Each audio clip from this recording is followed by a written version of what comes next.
বহিনের বিয়ে লেগেছে, তাও যাইতে কইছে যাবে না, যাব না। মনে তো কষ্ট হবে যে বহিনের বিয়েতে যেতে দিলে না, কিন্তু তারপরও গেল না। এটা হলো ভালো মহিলার পহচান।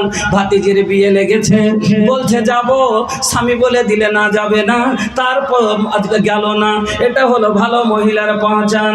ভালো মহিলার পহচান নবী বলছেন, যখনই তাকে কোনো জিনিসের আদেশ করবে, যখনই হুকুম দিবে, যদিও মানতে তার মনে কষ্ট হয়, যদিও মানতে সে না চায়, তারপরও স্বামীকে রাজি রাখার জন্য মানলো। এটাই হলো ভালো মহিলার পহচান। ভালো মহিলার পরিচয় 3 নম্বরে নবী দিলেন। ও মা জননীর ভালো করে শোনেন, 3 নম্বরে ভালো মহিলার গুণ আল্লাহর নবী বলছেন, ওয়ালা তুখালিফুহু ফি নাফসিহা ওয়া মালিহা বিমা ইয়াকরাহু। তার নফসের দ্বারাই বা মালের দ্বারাই এমন কোনো কাজ করবে না, এমন কোনো কর্ম করবে না যেটা স্বামী পছন্দ করে না। কথাটা মনে হয় বুঝতে পারলেন না, যে এমন কোন নফসের দ্বারাই মালের দ্বারাই এমন কোনো কাজ করবে না যেটা পছন্দ করে না। আপনার স্ত্রীকে আপনি টাকা ইনকাম করে করে এনে দিচ্ছেন, আর নিজের মনে মনে টাকাকে ফুটিয়ে খরচ করে দিতে আর উল্টা করে বরবাদ করছে, এটা আপনি পছন্দ করবেন কি? তো এই ধরনের কাম করে না। আপনার স্ত্রী আর আপনার চাচতো ভাইয়ের সাথে যাইছে, যার করে মজাক সজাক হুড়া গুতা করে চলে আসছে, তো এটাকে পছন্দ করবেন নাকি? কেউ করবে না। তো এ ধরনের কোনো কাজ করবে না। ভালো মায়ের লোকের পাহচান হলো এটা। তো 3টা গুণ। তো 2 নম্বর হলো স্বামীর আনুগত্য করা, স্বামীর খিদমত। প্রথম নাম্বার হলো মা বোন, 1 নম্বরে স্বামীর খিদমত করতে হবে, এটা হলো স্বামীর হক। 2 নম্বরে হলো স্বামীর কথা মেনে চলতে হবে, এটা স্বামীর হক। 3 নম্বর, কোনোই কাজ করলে স্বামীর অনুমতি নিতে হবে। কোনোই কাজ করলে স্বামীর অনুমতি নিতে হবে, এটা হলো 3 নম্বর হক। 3 নম্বর হক হলো স্বামীর ইজাজত নিয়ে কাজ করতে হবে। হাদিস শুনুন, আল্লাহর নবী বলছেন, লা ইয়াহিল্লু লিল মারাতি আন তাসুমা ওয়া জাওজুহা শাহিদুন ইল্লা বিইذনি। নবীজি বলছেন, লা ইয়াহিল্লু লিল মারাতি আন তাসুমা, কোন মহিলার জন্য হালাল নয় কি ও রোজা রাখবে। এত থামেন। এইখানটা কয়ে যদি এইখানটা বুঝালে আর পিছাখান না বুঝাতে পারবে, ভেজাল লেগে যাবে। এই যে মৌলভী সাহেব কয়ে গেছে কোনো মায়ের লোকের লেগে হালাল নয় রোজা রাখা, তখন এবছর কয়েছে রোজা করবো না, ভোজপুরি কয়ে গেছে। না বুঝে কাম করিস না গে, না তো কি একটা বুড়ি মায়ের লোক আছে আর একটা জুয়ান মেয়ে লোক, দুজনে মিলে গল্প লাগাচ্ছে। তো যুবতী মেয়েটা বুড়ি মেয়েটাকে বলছে যে 4 বছর আগে আমি 1000 টাকা ব্যাংকে দিয়েছিল, দিয়ে ভুলে গেছি যে এতক্ষণ মনে নাই। 4 বছর পরে যদি দেখছি বাড়তে 3500 টাকা হয়ে গেছে। কইছে তাই নাকি? ব্যাংকে টাকা দিলে টাকা বাড়ছে? কইছে হ্যাঁ, বাড়বে না? তখন কইছে যে তাইলে হাঁড়ো চেটি টাকা আছে, হামও যাবো যে ব্যাংকে দিব। কইছে দিয়ে দিস। ই বাড়ি গেছে যাইর করে টাকা কোটা বাহির করছে করে, কোনাতে দেখছে একটা হাইসালের ওই লোকড়ির গোড়াখানে একটা ব্যাংক বৈশা আছে, ওই ব্যাংকে টাকাটিকে দিয়ে দিয়েছে, ঢাকুন দিয়ে ঢেকে দিয়ে দিয়েছে। তো ব্যাংক বইটা ব্যাংক আর এটা ব্যাংক না বুঝাই কইছে ব্যাংক। হ্যাঁ, তাহলে এইখানে দিয়ে দিয়েছে, দিয়ে করে খালি 1.5 মাস পরে চেড়ে দেখছে যে টাকা বাড়েছে। কইছে না বাড়েনি। তখন কইছে যে হাঁটি তুই কোন ব্যাংকে, এটা একটা গল্প, কোনো হাদিস কোরআনের কথা লয়, মনে করিয়েন না। হ্যাঁ, তো কইছে হাঁটি তোরা কোন ব্যাংকে টাকা দিলি যে তোর টাকা বাড়ছে, আর আমি যে দিয়েছি তাহলে 1 টাকাও বাড়েনি 1 বছর থেকে। কইছে কেনে গে কোন ব্যাংকে তুই টাকা দিলি যে টাকা বাড়ে না, ছত দেখবো। কইছে আয় তোকে দেখাচ্ছি। নিয়ে যে ঘরের কোনাতে ছেড়ে দেখাচ্ছে যে ব্যাংকে টাকা দিতেছে। তো বুঝে কাজ করে না বুঝলে ফের ভেজাল লেগে যাবে। এর মানে হলো ফরজ রোজা, যেটা আল্লাহর হুকুম, আল্লাহর হুকুমের ওপরে দুনিয়ার কোনো মানুষের কাউরির হুকুম চলবে না। ফরজ রোজা যেটা আল্লাহর তরফ থেকে সেটা করতেই হবে। নাফল রোজা যদি কোনো মহিলা করতে চায়, যেমন শাওয়াল মাসে 6টা রোজা করে না শাওয়াল মাসে ঈদের পরে 6টা রোজা করে, অন্য মাসে 3টে করে রোজা করে। তো এই ধরনের নাফল রোজা যদি কোনো মহিলা করতে চাহে আর তার স্বামী বেঁচে আছে, প্রেজেন্ট আছে, মজুদ আছে, আর স্বামীর অনুমতি ছাড়া যদি রোজা রেখে লাই, ওর রোজা হবে না, ওর লেগে হালাল লয়। হ্যাঁ, ওর লেগে জায়েজ লয় স্বামীর অনুমতি ছাড়া। তাহলে ভাই রোজা করাটা নেকির কাজ না কাজ লয়? রোজার নাফল রোজা রাখাটা ইবাদত, একটা নেকির কাজ। তাও নেকির কাজ করতে গেলেও যদি স্বামীর অনুমতি নিতে হয়, তাইলে হাঁড়ি কিনলে স্বামীর অনুমতি নিতে হবে না? হবে না? কহেন তো। মার বাড়ি গেলে স্বামীর অনুমতি নিতে হবে কি হবে না? হ্যাঁ, কই যাই তুই কোনটা গেছিলি, কোন ঠেফের গেছো না, একটু মার বাড়ি গেছো না, কইছো কেন কাকা কয়ে গেছিলি, কইছে মার বাড়ি যাবে তোমাকে কয়ে যেতে হবে নাকি? কইছে হ্যাঁ মার বাড়ি। আল্লাহু আকবার। একটু বাইরে সামান্য আপনাকে আর একটা উদাহরণ দিচ্ছি। কোনো মহিলার ওপরে যদি হজ ফরজ হয়ে যায়, নাকি কোনো মহিলার ওপরে যদি হজ ফরজ হয়ে যায়, কইছি হ্যাঁ খালাই তো ভাই এসছিল তো নস্য থেকে শুনো, খালাই তো ভাইয়ের সাথে মার বাড়ি, চাচির বাড়ি, দাদির বাড়ি, অন্যান্য মানুষকে দেখা যায় যে বহু আনতে আসে, ফুফাই তো ভাইকে পাঠিয়ে দিয়েছে, বহুকে পাঠিয়ে দিয়েছে আনতে, জীবনে বহু পাঠায় না। আপনাকে বলে যাচ্ছি, যদি আসে কিনা খাইয়ে দেয় সুন্দর করে, যা বাপ চল যা, ওকে বউ পেটাবেন ওর সাথে। আর দাসে কি আসে না, বউর বউনু চলে এলো আনতে, বউর খালাই তো ভাই, চাস্তো ভাই, হাজি ভাই। হজ যদি কোনো মহিলার ওপরে ফরজ হয় আর ওর সাথে যদি মুহরিম না হয়, ফরজ ইবাদত কইছে আল্লাহ হবে না। গैर মুহরিমের সাথে চাস্তো ভাইয়ের সাথে হজ করতে যেতে পারে না, ইবাদত করতে যেতে পারে না। 30 কিলোমিটার নির্জনে একলাই চাস্তো ভাইয়ের সাথে চলে যাবে, কেমন ভালো হয়ে যাবে? ইয়ার কোনো গ্যারেন্টি আছে? এর কোনো গ্যারেন্টি আছে? আনতে এলো, আপনি পাঠিয়ে দিলেন, সব পাঠাবেন না। হ্যাঁ, তোর ভাই আসবে, বাপ আসবে, তোর মুহরিম আসবে, নিয়ে যাবে, তোর সাথে একলাই পাঠাবো কেন আমি? যা হোক, বলছিলাম 3 নম্বর হলো স্বামীর অনুমতি নিতে হবে কোনো কাজে। তা এই জন্য হাদিস বলে দিলাম, আল্লাহ রসুল বলছেন লা ইয়াহিল্লু লিল মারাতি আন তাসুমা ওয়া জাওজুহা শাহিদুন ইল্লা বিইজনি। হ্যাঁ, কোনো মহিলার জন্য এটা বৈধ নয় যে ও রোজা রাখবে, নাফল রোজা, আর তার স্বামী প্রেজেন্ট আছে আর তার অনুমতি না নিয়ে রোজা রাখে, তো তার জন্য এটা বৈধ হবে না, অনুমতি ছাড়া রোজা রাখতে পারে না। 4 নম্বর, স্বামীর অনুমতি ছাড়া মহিলা স্বামীর মাল খরচ করতে পাবে না। মুলি সাহেব কোন ভেজাল লাগাইতে এসছে বে? হ্যাঁ, ময় লোকেলা বেশি বকবে হয়তো। হ্যাঁ, যেটা হক সেটাই বলছি। হাদিস শুনেন, আল্লাহর নবী বলছেন লা তুনফিকুল মারাতু শাইআন মিন বাইতি জাওজিহা ইল্লা বিইজনি জাওজিহা। কিলা ইয়া রাসূলুল্লাহ ওয়ালা তাম ক্বালা যাকা আফজালু আমওয়ালিনা। আল্লাহর নবী বললেন, মহিলারা, কোনো মহিলার জন্য এটা সহি হবে না, সঠিক হবে না, জায়েজ হবে না যে তার স্বামীর অনুমতি ছাড়া তার মাল খরচ করবে। স্বামীর অনুমতি ছাড়া স্ত্রী মাল খরচ করতে পাবে না।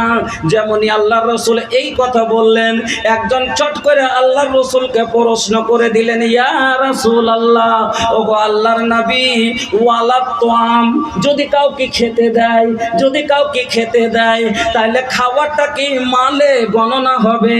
খাবারটাকে মালে গুনতি করা যাবে? নবীজি বলছেন যাকা আফজালু আমওয়ালিনা, খাবারটা তো হলো আমাদের উত্তম মাল। তাইলে বোঝা গেল নিজের মনে খেতেও দিতে পারে না। তো বলবেন যে মৌলানা সাহেব, তাইলে সব সময় তো স্বামী বাড়তে থাকে না। কথা ভালো করে বুঝলেন? সব সময় মদলোক বাড়তে থাকে কি? পুরুষ লোক থাকে না। অনেক সময় কাজে যায়, অনেক সময় মাঠে যায়, অনেক সময় ব্যবসা বিজনেসে যায়, অনেক সময় বিদেশে থাকে। এরকম সময়তে হতে পারে বাড়িতে লোক আসতে পারে। তাহলে বলবেন মৌলভী সাহেব, ফকির মিসকিনকে দেওয়া যাবে কি যাবে না? অনেক সময়তে ফকির মিসকিনও তো খেতে চায় না? পুরুষ বাড়তে নাই আর চলে এসে কইছে দুটা খাইতে পাবো না গে, তো কই কি করবে? তাইলে সৌদিয়া ফোন দিয়ে কইবে যে হ্যাঁ জি ফকির এসছে, জি দুটা খাইতে চাইছে। সৌদিয়াতে পুরুষ আছে, তো ফোন দিয়ে কইবে যে ফকির এসছে, দুটা খেতে চাইছে, তো কি দিব? তো 6 টাকার খাইবে না, তোর চেয়ে বেশি ফোনে কথা উড়িয়ে যাবে, টাকা উড়িয়ে যাবে নাকি?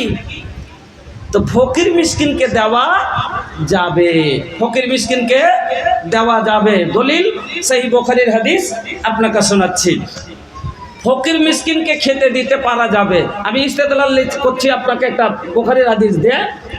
একদিনের ঘটনা, আল্লাহর রসুল বাড়ির বাইরে ছিলেন, এমনি সময়তে আম্মা আয়েশার কাছে একজন মহিলা দুটা বাচ্চা মেয়ে সঙ্গে করে ভিক্ষা করতে এলো। দুটা বাচ্চা মেয়ে সঙ্গে করে আম্মা আয়েশার বাড়িতে আসলেন। আসার পরে বলছেন, আম্মা আমরা অনাহারে আছি, আমরা না খেয়ে আছি, আমরা ক্ষুধায় কাতর হয়ে আছি। আম্মা গো, যদি থাকে কিছু আমাদের খেতে দেন, আমাদের কিছু দেন। সওয়াল করলেন। এবার আম্মা আয়েশা ঘরের ভিতরে গেলেন। ও বন্ধুরে, আজকে আপনার বাড়ির আমার বাড়ির দিকে একবার লক্ষ্য করেন, আর নবীজির বাড়ির দিকে একবার চিন্তা করেন। আমার নবী দুই জাহানের বাদশা, সেই নবীর বাড়ির খবর শোনেন। ফুসোকে ছাউনি মা टाटो बिछौना, घर में गरीबी न चांदी न सोना। फूसों के घरवा में टाटो बिछौना, घर में गरीबी न चांदी न सोना। अरे भुखवा से बांधी लेन सेक में पे पथरिया, तरस गइल दर्शन के हमरी नजरिया, बरस गइल अखियन सकम के बदरिया। निंदिया ना आवे नबीजिर करनवा, जियरा ना लागे तड़पे मनवा। निंदिया ना आवे नबीजिर करनवा, जियरा ना लागे तड़पे मनवा। अरे जल भी ना तड़पेला जैसे मछरिया, जल भी ना तड़पेला जैसे मछरिया, तरस गइल दर्शन के हमरी नजरिया, बरस गइल अखियन से गम के बदरिया। रहिया में बैरी तोहरा सतावे, सरवा पे कोड़ा बैरी गिरावे, तब होना छोड़लन नबीजी डगरिया, तरस गइल दर्शन के हमरी नजरिया, बरस गइल अखियन से गम के बदरिया। আহারে নবীজির বাড়ির খবর শুনেন। আম্মা আয়েশা ঘরের ভিতরে গেলেন, খুদ তন্ন তন্ন করে খুঁজছেন, কিন্তু আহারে দুই নবী দুই জাহানের বাদশা নবী মুহাম্মদুর রাসূলুল্লাহর ঘরে সেই দিন কিছুই নাই। আম্মা আয়েশা বলেন, গায়রা তামরাতিন, বুখারীর ইবারত। আম্মা আয়েশা বলছেন, গায়রা তামরাতিন, মাত্র একটা খাজুর ছিল ঘরে, একটা খাজুর পেলাম। ফাআতাইতুহা ইয়াহা, আমি ওটাই এনে ওই মহিলার হাতে দিয়ে দিলাম। একটা মাত্র খাজুর। নবীজির ঘরে ঘরে যাও নাই, নবীজির ঘরে গম নাই, নবীজির ঘরে মাকই নাই, নবীজির ঘরে ধান নাই, নবীজির ঘরে সোনা নাই চাঁদি নাই, নবীজির ঘরে দিনার নাই দিরহাম নাই, নবীজির ঘরে কিছু নাই রে। নবীজির ঘরে মাত্র একটা খাজুর। আম্মা আয়েশা বলতে পারতেন, না বহিন তোকে কি দিব, কিচ্ছু নাই। আজকাল এরকম বাড়ির অবস্থা যদি হয়, আমার মা বোনেরা কি বলবে, নিজে কি মুখে দিব সেটার তো জোগাড় নাই, তোকে ফের কি দিব, এরকম ভাষা বলবে নাকি স্যার? এখন বর্তমানের মা বোন বলবে, নিজে পেটে কি দিব তার তো জোগাড় নাই, তোকে ফের কি দিব, এরকম ভাষা বলবে। কিন্তু আম্মা আয়েশা নিজেও মুখে কি দিবে সেটাও নাই। একটু পরে নবীজি বাড়িতেই আসবে রে, খালি জলের গিলাস কেমন করে আগাবো। এই খাজুরটা থাকলে নবীজিকে আগিয়ে দিয়ে হতো, পানি আগিয়ে দিতে পারতাম, তবু নবীজির জীবন রাখে নাই। আম্মা আয়েশা বলছেন, ফাআতাইতুহা ইয়াহা, আমি ওটাই এনে ওই মহিলার হাতে দিয়ে দিলাম। তারপরে আমি দেখলাম, আহারে মহিলা মা জননী, মা কি জিনিস হয় সেখানে বুঝতে পারলাম। মার দরদ শুনেন ও বন্ধুরে, अमृत के धार के हो कतन पियाई हो, ए हो माई बिना कैसे करे जावा जुड़ाई, ए भाई ए हो माई बिना।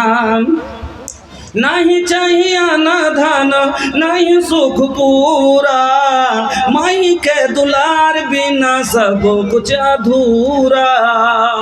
हाय रे माয়ের দরদ, আম্মা এসে বলছে ফাঁকা সমতহা বাইনা ইবনা তাইহা, সে বুখারীর হাদিস। আম্মা এসে বলছেন ফাঁকা সমতহা বাইনা ইবনা তাইহা, আমি খাজুরটাকে দু ভাগ করে ভাগ করলাম। ওই মহিলা খাজুরটাকে দু ভাগ করলো, আধাদি করলো ফেড়ে, আর ফাড়ার পরে অর্ধেকটা এক বেটির মুখে, দুটো যে ছোট ছোট বেটি ছিল সাথে, অর্ধেকটা এক বেটির মুখে দিল, আর অর্ধেকটা আর এক মেয়ের মুখে দিল। ওয়ালাম তাকুল মিনহা শাইয়া, নিজে কিছুই খেলো না। মা আহারে, বাচ্চার দিকে দেখে মাও না খেয়ে থাকলো, কিন্তু নিজের মুখে দিল না। সুম্মা কামাত ফাখারাজাত, সুম্মা কামাত ফাখারাজাত, ওখান থেকে উঠে চলে গেল। ফাদাখালান নবী সাল্লাল্লাহু আলাইহি ওয়াসাল্লাম, তারপরে আল্লাহর নবী বাড়িতে আসলেন। যখন নবীজি বাড়িতে আসলেন, এই ঘটনাটা আম্মা আয়েশা পুরোটাই বয়ান করলেন। ঘটনা শোনার পরে আল্লাহর নবী বলছেন, মানিব তুলে যাবে শামিন হাদিল বানাত, ওরে আয়েশা, এই মেয়ে দুটো, কন্যা দুটো তার মার জন্য আল্লাহ পরীক্ষা করে দিয়েছে, তাকে আল্লাহ পরীক্ষায় ফেলে দিয়েছে। নিজে না খেয়ে এই যে কন্যা সন্তান দুটিকে পালছে, কালকে কিয়ামতের দিন রে আয়েশা, যদি কোনো কারণবশত এই মহিলা জাহান্নামী হয়ে যায়, কুন্নালাহু সিতরাম মিনান নার, এই মেয়ে দুটো তার আগা জাহান্নামের আগা দিকে পর্দা হয়ে যাবে। যেখানে আপনাকে আমি বুঝাইতে চাইছি সেটা হলো কি, যে আম্মা আয়েশা বলছেন সুম্মা কামাত ফাখারাজাত, ওখান থেকে উঠে চলে গেল। তারপরে বলছেন ফাদাখালান নবী সাল্লাল্লাহু আলাইহি সাল্লাম, তারপরে আল্লাহ রসুল বাড়িতে আসলেন। এখান থেকে বোঝা গেল আল্লাহ রসুল বাড়িতে ছিলেন না, একটা মাত্র খাজুর ছিল, সেটাই বাহির করে দিলেন। খেতে দিলেন কি দিলেন না? দিলেন। তাইলে ফকির মিসকিনকে দেওয়া যাবে, কিন্তু খালাতো ভাই এসছে, মামাতো ভাই এসছে, আর মুরগা জবে করে দিলে পুরুষের কোনো ফুজ নাই, গাছ নাই, নিজের মনে খরচা করে দিলে করতে পাবে না। তো কয়টা হলো? চারটা নাকি? এক নম্বর কি বললাম? স্বামীর খিদমত। দু নম্বর কি বললাম? স্বামীর কথা মতন চলা, ফরমাবরদারি। তিন নম্বরে বললাম স্বামীর অনুমতি, হুকুম লওয়া। চার নম্বরে কি বললাম? স্বামীর হুকুম লিয়ে খরচ করা, অনুমতি লিয়ে খরচ করা। পাঁচ নাম্বার, স্বামীর বর্তমানে কোনো গায়ের মাহরিমকে বাড়িতে ঢুকতে দিবে না। স্বামীর বিছানায় কোনো পর পুরুষকে তুলবে না। অনেক মানুষ আছে কি নাই, স্বামী গেল বিদেশে, অনেক মানুষ বিদেশ যায় কি যায় না, দেখা গেল যে ও বিদেশে আছে আর এদিকে বাড়িতে মাকে ধরা পড়ে গেল। একটু খারাপ করেই বললাম, আরে তোর যদি না থাকতে পারিস তো তখনই বলে দে যে না, আমি 2 বছর থাকতে পারবো না, তুমি যাও না বিদেশে, তুমি এতদিনের জন্য যাবে না, তুমি কম কামাই করো, আমি একসান খাবো, একসান না খেয়ে থাকবো, তবু তুমি এখানেই থাকো। এখানে বিশ্বাস দিয়ে পেছে যাও না, তুমি যাও, হ্যাঁ কয়ে বলে পাঠিয়ে দিয়ে, আর এদিকে পরকীয়াতে জুড়ে গেল, অপর ছেলেকে বিছানায় তুলে নিচ্ছে। তো এটা হলো ওর সাথে কি করলে? ওর সাথে এটা গাদ্দারি করলে। আল্লাহ রাসূল বলছেন, শুনেন, 5 নাম্বার হলো স্বামীর বর্তমানে কোনো পরপুরুষকে তার বিছানায় তুলবে না, স্বামীর বাড়িতে ঢুকতে দিবে না। আলা ইন্না লাকুম আলা নিসাইকুম হাক্কান ওয়া লিনিসাইকুম আলাইকুম হাক্কান ফাআম্মা হাক্কুকুম আলা নিসাইকুম ফালা ইউতিনা ফুরুসাকুম মান তাকরাহুনা ওয়া লা ইয়াজান্না ফি বুয়ুতিকুম লিমান তাকরাহুনা। আল্লাহর নবী বলছেন যে যেমনই একটা পুরুষের উপরে স্ত্রীর হক আছে, ওইরকমই স্ত্রীর উপরে পুরুষের হক আছে। যে পুরুষের বর্তমানে তার বাড়িতে কোনো পর পুরুষকে ঢুকতে দিবে না, আর তার বিছানায় কোনো পর পুরুষকে তুলবে না। 5 নম্বর হয়ে গেল। 6 নম্বর, স্বামীর না শুকরি করবে না। স্বামীর না শুকরি করবে না। না শুকরি করা খুব বড় গুনার কাজ গো। স্বামীর না শুকরি করাটা খুব বড় গুনাহ। আর যদি গুনাহ না হতো তাহলে ইব্রাহিম আলাইহিস সালাম ইসমাইলকে চোখট পাল্টাতে বলতেন না, নাকি? কি বলেছিলেন? ইসমাইল আলাইহিস সালামের স্ত্রী কোন বড় কথা বলেছিল? গাইল দিয়ে তো বলেইনি কেমন আছো, আছি কোনো রকম। কি খাইছো, খুব ভালো নাই, কোনো রকম দিন যাইছে। এ ধারণেরই না শুকরি করেছিল, এর থেকে তার কোনো বড় কথা কহেনি।